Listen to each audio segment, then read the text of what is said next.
Good morning. And good morning. Welcome to Morning Minutes with myself, Michael Burjo, and Mark Novak. And I'm Mark Novak, Liam Bartlett. What's that heading? Be productive. Shit, I forgot it. What is it? Be productive, be hygienic, and don't be stupid. There's a lot going on in the world. There's a lot going on in Australia. There's lockdowns. There's work from home recommendations. But the world keeps turning. So I think one big thing that we took out of it as well is people can still move home as well. So that has a big impact on real estate. And also it was announced as essential service. Mark is on the topic. Yeah, look, I think, yesterday there was the I can't remember the lady, Gladys. She made that there was a statement saying, get ready. Essential services are the only things that are going to be in operation. I personally thought, as a real estate industry, I thought, shit, is housing going to be essential, or is housing going to be non-essential? And the difference is, are we working from the office, or are we working from home? Then last night, I think you missed it, Michael, but I think probably half the country did miss it. Our Prime Minister, Mr. ScoMo, came on. And it was pretty interesting. I think he's doing a great job. You were saying before, Michael. Yeah, he has had and so are we as a country, a lot to deal with as a leader. And I think hats off to him. Like, we've had floods, we've had fires, and now the virus. And I think it's really good that, unlike the virus where everyone was slacking him off, everyone's sort of working together with this. Fire, yeah. I think we've had a trifecta of shit. We have. And I was watching some American news just for half an hour in the morning, and like, so many of their media outlets are blaming Trump for the virus, and they're just using this for political gain. And we're not doing that in Australia, which it's really, really good. I know there's what Tom Panel said, the Bondi bullheads that are serial spreaders. He was saying, besides that, and I think it takes a while for people to take it serious, and that's why sometimes the measures have to bring in a little bit sooner than you may assume they would, just because it takes time for people to adapt. And you could see that with everyone still going to Bondi, like, instead of staying home isolating, they're all out. So it can take a week for everything to happen. That when the announcement is, it's not like you make the announcement and everyone follows it straight away. It's like when the bell goes for recess, it's over. It's almost like, I know a lot of schools, they had two bells. One was like, it's over. Then one was like, get the fuck to the classroom, sort of thing. So we're just a bit of a relaxed, casual nation, you could say. So I think he's done really well. And it makes me think how much money's in the bloody economy, in our economy, with all these stimulus packages. Obviously not saying that they're not needed. God, they're needed. We're on the front line, especially as a company. We're seeing the pain commercial tenants are having. So it's definitely needed. But I think there's going to be some chain reactions globally, more financially, and then probably some mental health after this. And look, guys, everyone out there, like, it's not a holiday. This is the time where we have to work harder than ever. Just because we're working from remotely, we've got to, there's part of the workforce which are out of jobs, that are in trouble, that are distressed. It just means the rest of us have to actually work harder, work smarter, work better, and be more productive. And that's part of today's being productive. I think, as a real estate industry, I think, if you're going to be working from home, we've got to make sure that we're not being distracted by the white noise of media. Like, we've got to be hygienic. We've got to be respectful of each other. Well, we've got to keep the wheels turning. As an industry, we've got to keep people, in their homes, whether they're buying or selling. I think someone had a go at Lisa last night for advertising property for sale. And it's like, dude, we've got to keep the wheels turning. We've got to keep people, in properties rented. If someone wants to upgrade, facilitate. If someone wants to downgrade, facilitate. we've got to keep facilitating. If we decide to freeze everything, we're screwed. Well, and as if we're listed as essential services, I think there's two ways about it as well. We can help advocate and calm tenants down in this situation as well, because that's where we're always sort of a voice of, not a voice of reason, but just when it comes to the market, like people turn to us for advice when it comes to real estate, but it's going to be much of this as well.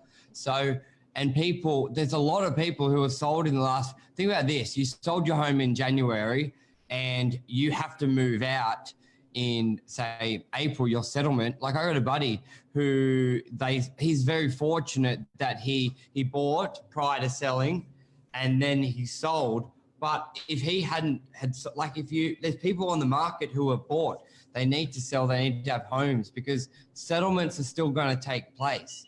And we need to facilitate that as well. Rent still needs to be collected. And we also need to pass on this message to tenants and also educate commercial tenants as well. I've had a lot of owners call me saying, hey, they're asking for rent reductions, and a bit of advice. I'm saying, have they been aware of the government stimulus for small businesses? And then even the owner's like, oh, I wasn't aware of that. Then going, yeah, pass that on to your tenant and see what it's not a time to make up your own rules. No. Because at the end of the day, your head's on the chopping block for making those rules up. I think there's plenty of communications coming out of government, and I think it's important as a real estate industry that we move together, we move in sync. Because if they turn around and say, look, you're working from home, real estate industry, we respect that. If they say, the distancing rules, at open houses between people, we respect that. And I think that a lot of people are looking for rules and asking for rules to be made up from people that aren't in a position to make that up. And you can have the best soldier in the world. If the army's not moving together, the soldier's going to lose. Do you know what I mean? Like we've got to, as like an army, we've got to move together, and as an industry, we've got to move together. And if that's the directive, like it or not, that these guys say, look, the real estate's to keep pumping, or your kids are still to go to school. Well, that's the directive. That's 100% the iPad's dead, so I'm just going to look at it on my phone. So a message out there, and I think, like we've said before, a lot of digital inspections will happen. You can still rent a property, you can still move, and that's going to be the way forward. I think a lot of real estate agents, we always say we're time poor. Now's a great time to be tidying up your database, calling your owners, calling your buyers, and sorting them out. Like, Anmal, you're on. Well, I'd love to hear what are you doing? Are you working? Now I know you've got a team now, an external staff besides family. Are you working from home? Are you cleaning up the database? How are you handling business at the moment? Any other agents out there? Love to hear what you're doing as well. Be interested to know what everyone's up to. But look, the direction is just to be productive, guys. Just keep, we're just keep working, keep pumping. We're responsible for at Novak Properties. We've got 1,500 properties under management, and it's a responsibility that we have to follow. Do you know what I mean? To be productive for these guys, we cannot decide that make our own rules up on rents and abatements and reductions and stuff like that. This is for the big house to organise. Now, I believe on Tuesday night we're going to be. There's going to be some advocates meeting up for the real estate industry to decide on what's happening with rents with tenancies for commercial and for residential. So that's going to be, I think on Wednesday, we're going to have some really important announcements as an industry as to how rents are going to be looked after, because there's different methods and theories of how the government's going to deal with this, whether because it's quite hard, because there's also going to be mortgages frozen for landlords potentially, or there's going to be mortgage. We're already in a lower interest rate environment for landlords. So landlords, you actually are enjoying a lower interest rate by approximately 0.5 to 0.25% as a result of what's happening. Now, that's changed your position by about 10 or 15% on your holding costs of your property. So you are already getting some form of relief. And now tenants are looking for some form of relief. And Yes. I'm pretty sure the government's going to come in. How they do that Mel just said today new legislation comes in place for real estate. So maybe there's a couple, Mark. Well, there's a lot to cover. There's the workforce, and then there's the how that they may say no open homes or private appointments. They're going to handle that. But I've said it from day one. Like you can't be going into a lockdown and stopping a lot of business without this relief.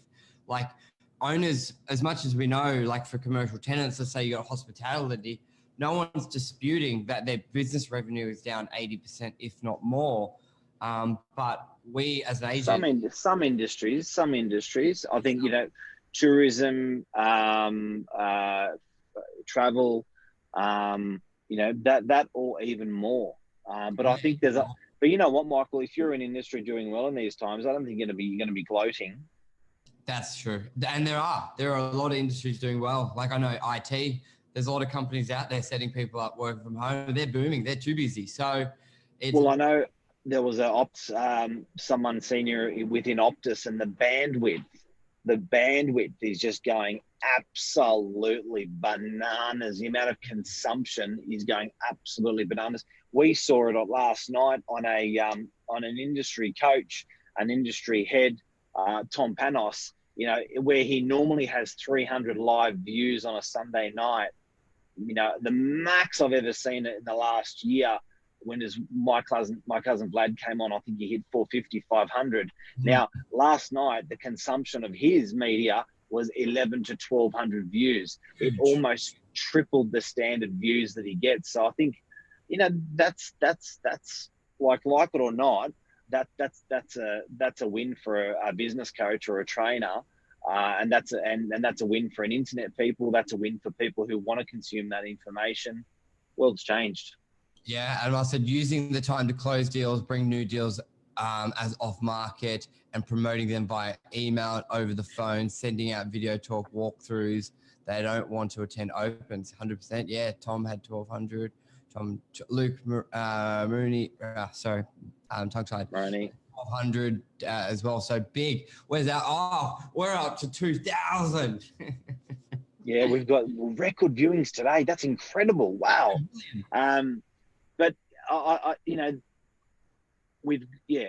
basically think we've got clients that need business done, irrelevant to why they need business done. They need their property sold, and there's people out there that need to buy.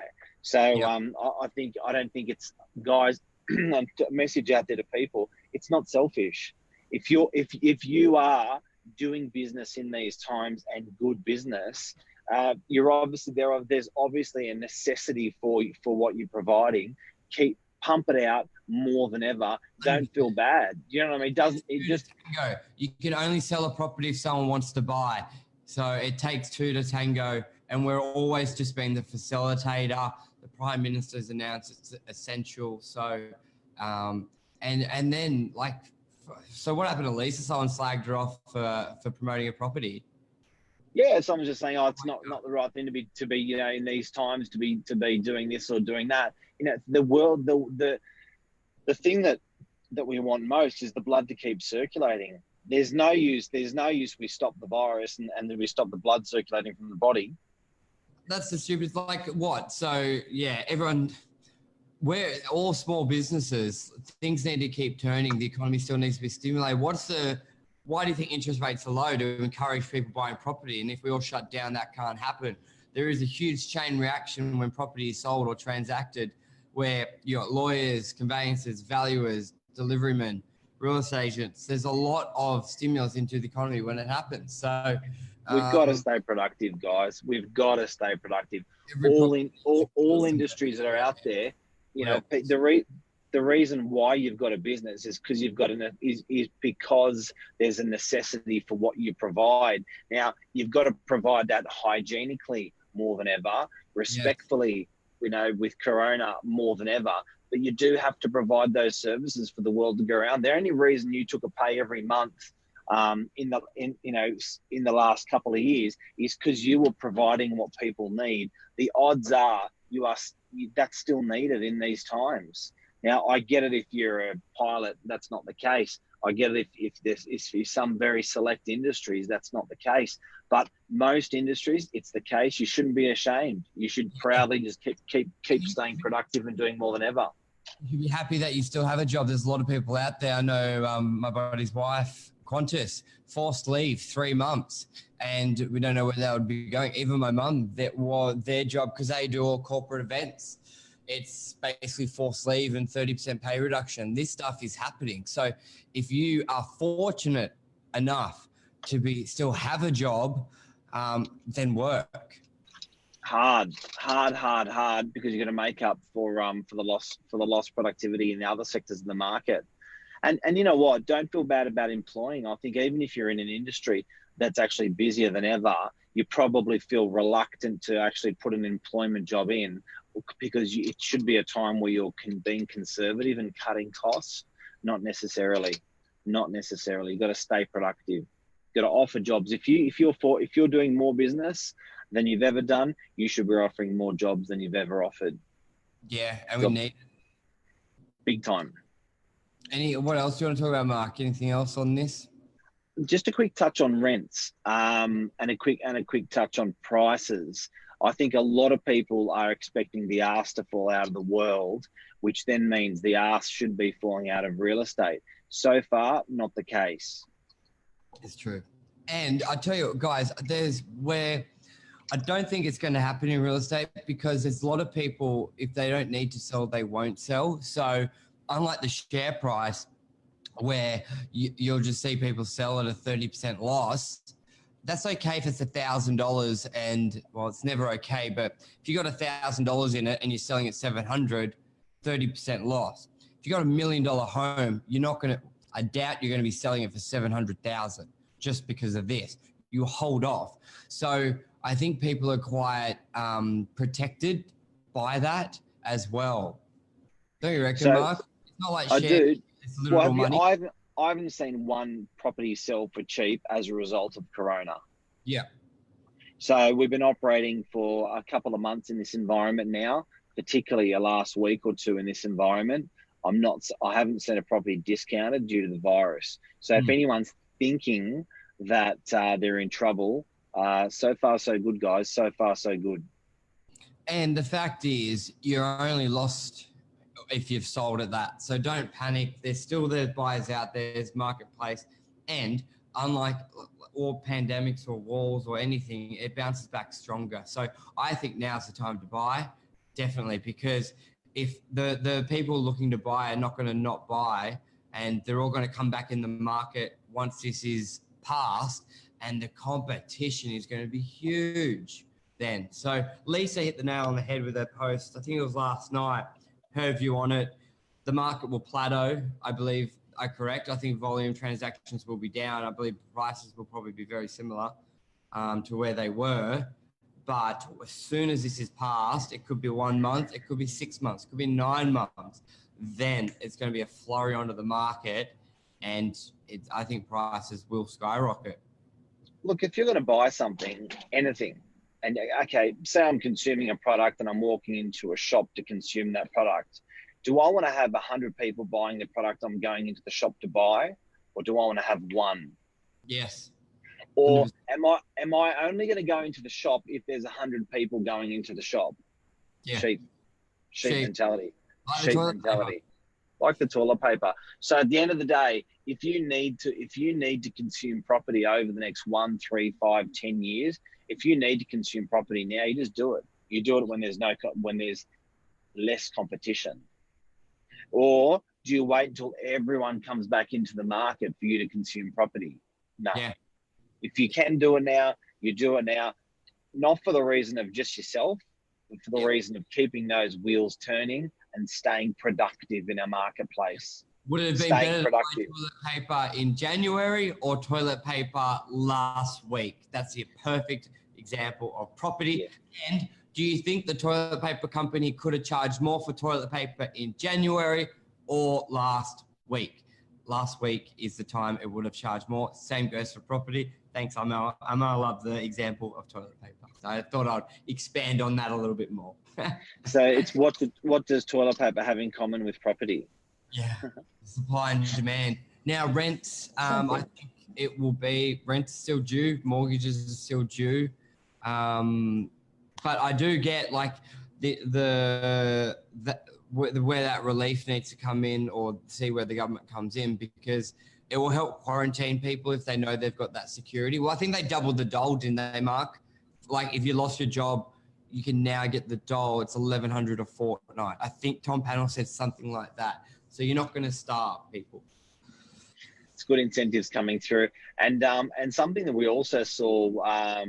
I saw the biggest developer in Australia, a statement from Mr. One Harry Triggerboff, talking about population. So there's 250,000 population coming into Australia. That's the flow rate that we've had.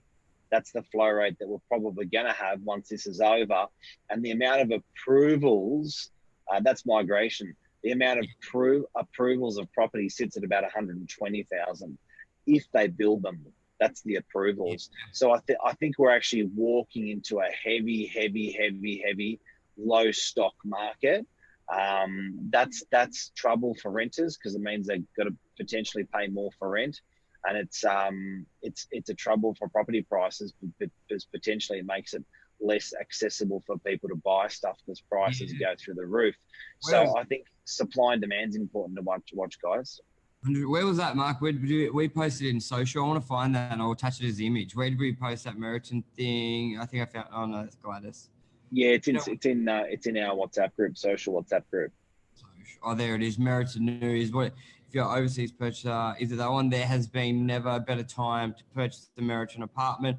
Meriton sales have so far remained unaffected, and early indications for the up and coming weekend are promising. Although we are not immune to the virus, the basic demand drivers for home ownership still exist.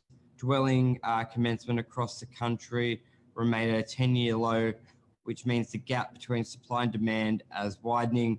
Dwelling commencements 21, 140,000. Net overseas migration 230. I love that. I'll post that in the chat here. That was public, yeah. So you can I'll put that in here. And that's a very, I think we can't do it when we're live. All good. I'll post that in there so everyone can see. Do you know what? I get that he's the richest guy in Australia and he's made his money out of property. And of course, he's going to spruik. But the only reason the guy's done so well is because he can read the play.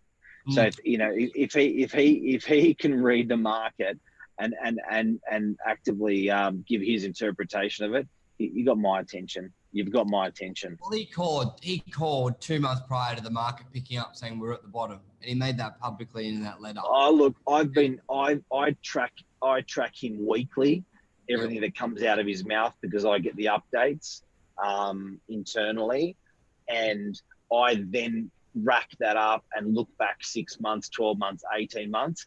Every single time, he's been ahead of the curve.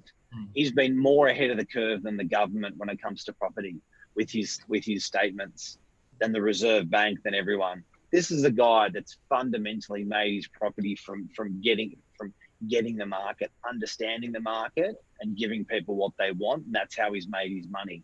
So at the end of the day, if that's what he's saying right now, with that we're coming into an undersupply of property, it's a fact, and it's the truth.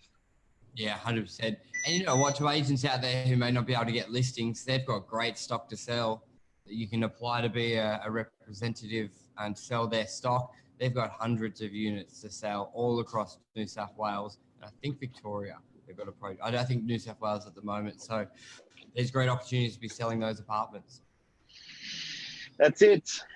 Alrighty, guys. Thanks for wrap. Thanks for tuning in, everyone. And we'll be back live. We've got Monday night news. Will be on at 8 o'clock through the Novak portal as well. And then the Sunday, our daily show will be back tomorrow morning as well. So thank you, everyone. Giddy up. Thanks, Michael. Cheers, everyone.